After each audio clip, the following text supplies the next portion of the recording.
Until this week, Meghan Markle seemed incapable of putting a foot wrong. Then, on Christmas Day outside Sandringham's church, she did precisely that. Lining up alongside Harry, William and Kate, she displayed uncharacteristic nervousness as they prepared to see Her Majesty on her way with a sharp bow of the head from the gentlemen, a curtsey from the ladies. Conscious of the entire world watching, her normal composure seemed to suddenly desert her. Dressed in shades of fawn, she looked more like some fragile woodland creature, brown eyes wide, slender limbs trembling, than the confident young actress we have come to know. When the big moment arrived, Kate dropped confidently in the required fashion, back straight, knee heading for the ground, a feat really quite remarkable given her pregnancy and the vertiginous height of her heels. Meghan, by contrast, wobbled a little uncertainly and simpered a bit. By no means a disaster, but not quite the command performance. Harry was quick to reassure her, but she will have secretly been kicking herself,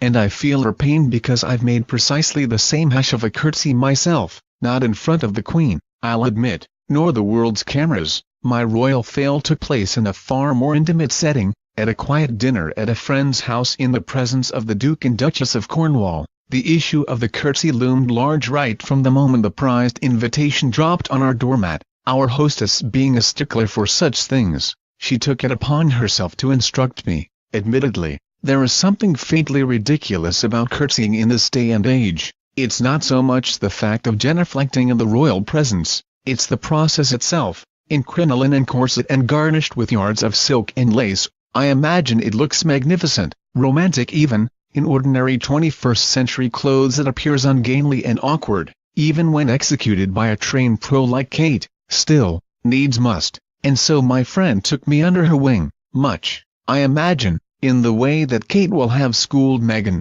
I thought it would be a breeze. Boy, was I wrong. The aim is to drop the rear knee so that it almost touches the ground, yes, the ground, while bending the front one at a right angle, all the time maintaining a rod straight back and the appearance of effortless grace. It is a move guaranteed to send the unwitting novice off balance. Imagine doing a vertical lunge, only in high heels and a skirt and with nothing to hold on to. It's actually painful. You need a strong core, thighs of steel and impeccable balance to avoid collapsing headfirst into the monarch's lap. Not only that, you have to get the timing right. Go too soon and you look like a fool, too late and you risk embarrassing your royal. And however much your inner Republican might be yelling, "This is completely ridiculous, why am I even doing this?"